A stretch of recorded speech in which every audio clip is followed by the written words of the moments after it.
Sistemas electorales. Comencemos por definir y redefinir lo que es un sistema. Bien, según significados.com, un sistema es aquel que deriva en un conjunto de elementos relacionados entre sí que funcionan como un todo. Remontémonos a un poco de su origen.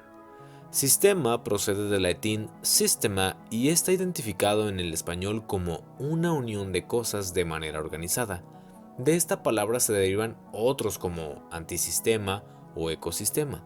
Existen varios tipos y ejemplos de sistemas como sistemas conceptuales o abstractos, reales o materiales, y en los ejemplos como el sistema en biología o digestivo. Pero para nuestro tema y materia quedémonos con este significado. Un sistema es un conjunto de instituciones y procedimientos para recibir insumos, hacer y realizar para obtener un resultado de ese mismo. Ahora sí podemos comenzar en los sistemas políticos. En los sistemas políticos podremos encontrar tres diferentes ramas. Pondremos el primero, que es el sistema de gobierno. Esto lo que hace es atender a las demandas y necesidades de la ciudadanía. En la otra parte tenemos los sistemas de partido. Este es tener las opiniones políticas de cada persona en una sociedad, pero deben de ser reguladas.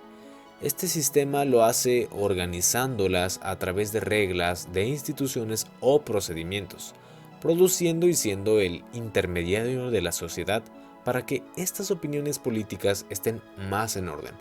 Un ejemplo sería, en lugar de tener millones de opiniones políticas no estructuradas, la mejor manera es que tuviéramos 10 u 8 como un ejemplo, pero sí de una forma más estructurada.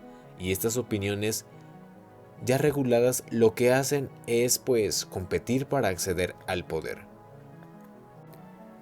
Tenemos el sistema electoral.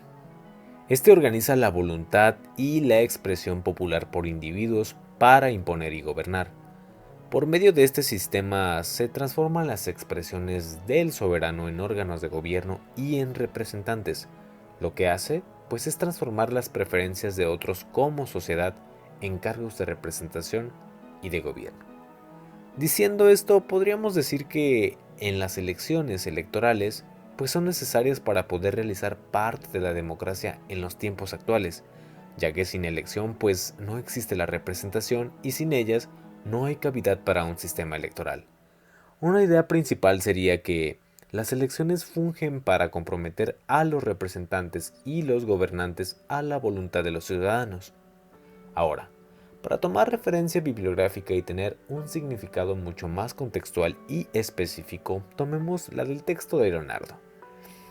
En el texto de Leonardo nos dice que el sistema electoral recibe votos y que con esto se generan órganos de gobierno y representantes legítimos.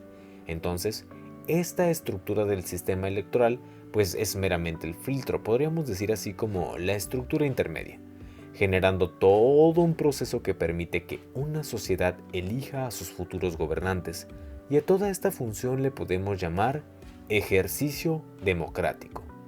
Pero, ¿quiénes conforman este ejercicio? Pues muy fácil, nosotros mismos, la sociedad, la población. En la actualidad es evidente porque en muchos países es la forma en la que nos regimos ya actualmente, para ser intermediarios para la selección de gobernantes, ya que se ha hecho históricamente y actualmente es una costumbre social. Es importante saber quiénes la conforman y quiénes las organizan. Hay actores fundamentales y generales. Los actores y los elementos del fenómeno electoral moderno son múltiples y variados, y nosotros debemos de saberlos al menos de forma general, entre los que están los candidatos, los partidos, los medios de comunicación, las autoridades que organizan el proceso, también los que son los procedimientos para la conformación de listas de electores, la realización de campañas de difusión, como la instalación de lugares de votación, la emisión y el conteo de sufragios y finalmente, si existiera un conflicto, que exista la resolución que puedan presentar durante y después del acto electoral. Pero bueno, entonces todas estas son las funciones y deben configurarse entre ellas mismas. Entonces, los sistemas electorales, en efecto, pretenden resolver la necesidad de traducir en representación política el principio de la soberanía popular y la voluntad ciudadana expresada en el voto. En los sistemas electorales también tenemos ramas de diferentes tipos, y los principales son tres. En el de escrutinio mayoritario tenemos 3 puntos. Mayoría requerida.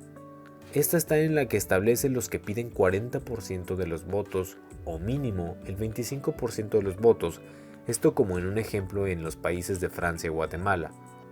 El de mayoría absoluta. Estos son los que piden 50% más un voto y que con esto se les asigna el escaño o el cargo. Y de mayoría relativa. Este es el tipo de votación que tiene que elegir a quien tenga el mayor número de votos. Por otra parte, tenemos la representación proporcional. Es el que se busca la elección de un número de representantes proporcional a los votos recibidos por el partido postulante, dentro del territorio sometido a las funciones del órgano elegido. Y por última parte tenemos los sistemas mixtos. Si bien estos por lo regular se trata de sistemas que mezclan elementos de los mecanismos, o sea, el de escrutinio de mayoría y de representación proporcional. Por lo general, los sistemas mixtos se basan en una estructura de mayoría simple en distritos uninominales, y se ha argumentado que los sistemas mixtos intentan rescatar lo mejor de los sistemas de mayoría y que con ellos se conserva una relación de representante-representado. México, por ejemplo, desde 1988 se aplica el sistema mixto, o Costa Rica, Alemania y Croacia y por supuesto el italiano. En el mundo existen otros sistemas electorales, entre los que están los países como Japón, Australia, Irlanda del Norte y entre otros muchos más. En estos países no se pueden considerar de mayoría ni de representación proporcional, tampoco pueden presentarse como sistemas mixtos, pues no lo son en realidad. Uno de los más conocidos es el sistema de voto único no transferible que se aplican en Japón y también se aplica en Irlanda del Norte. En Uruguay se aplica el peculiar sistema de voto doble y simultáneo. Ahora sí, entonces formulémonos una pregunta. ¿Cuál es el mejor sistema electoral? De acuerdo, no pienses tanto. Antes de que contestes, déjame darte un ejemplo. En esta parte pongamos un filtro, literalmente. Este es el elemento principal que nos va a funcionar para transformar las preferencias de los ciudadanos que estén por ejercer el ejercicio de elección. Pues bien, supongamos que este filtro es el sistema electoral.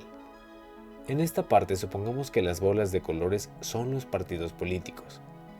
Analicemos e imaginemos que el filtro está girando y que con ese giro se están realizando todas las actividades electorales con los actores que la conformamos y finalmente están saliendo los resultados. Entonces veamos y preguntemos de nuevo. De estos modelos que tenemos, ¿cuál es el mejor sistema electoral?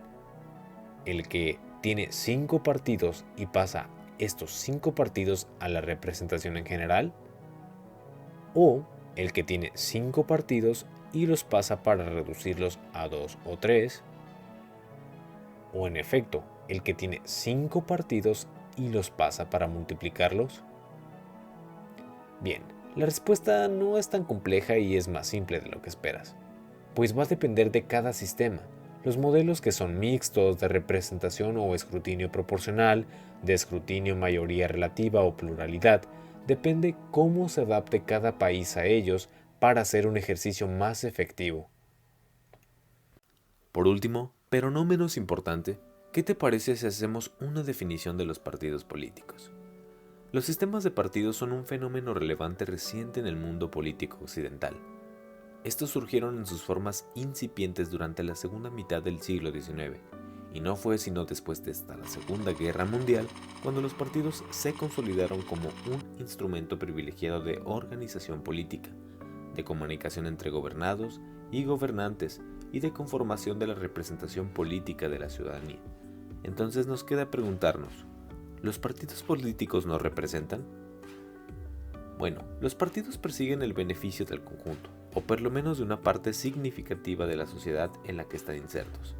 Esto los obliga a elaborar y promover un proyecto político que satisfaga a los aspirantes tanto de sus miembros como de otros individuos y sectores que conforman la sociedad. Entonces, un partido debe decidirse a ser gobierno. Para gobernar, los mismos partidos deben ofrecer como diagnósticos de una realidad en base a la cual actúan, pero también deben de dar propuestas viales a sus electores, entre los que están que el partido es un organizador de opinión pública y su función es expresarla ante los que tienen la responsabilidad de adoptar las decisiones que hacen posible la gobernabilidad. Los partidos son un canal y deben de ser esta transmisión de las decisiones adoptadas por las élites de la política hacia todo el conjunto de nosotros, o sea, la ciudadanía, y que los partidos requieren de acuerdos básicos como el de la competencia. Después de todo lo ya aprendido, antes de irme, me gustaría dejarte una conclusión.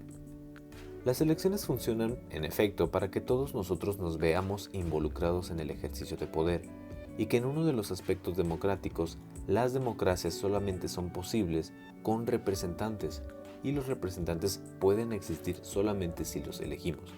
Si no los elegimos, no hay manera de que existan representantes, gobernándonos. Y si no los hay, quienes gobiernan no va a ser nuestro representante, existiendo cualquier otra forma de gobierno no siendo una democracia. Si esto no existe, pues entonces tendríamos que ejercer nosotros el poder público, nosotros directamente, literalmente. Cabe recalcar que la democracia no se reduce a las elecciones. Y antes de hacer cualquier pensamiento negativo de los sistemas electorales y decir que no sirven y que no representan nada a la ciudadanía por lo antes mencionado como la corrupción, y tienes razón en poder no estar satisfecho con este o con otros o todos los sistemas políticos, pero creo que los sistemas no se hicieron para cortarnos derechos o cuestiones negativas. Lo que creo que debemos de hacer es defender la calidad de los sistemas electorales en un país e impulsar que estos mejoren. Son la base para conseguir un Estado de Derecho, seguridad, entre otras cuestiones que representen realmente una democracia. Sin más ni menos, me retiro. Muchísimas gracias por el aprendizaje que hoy obtuvimos.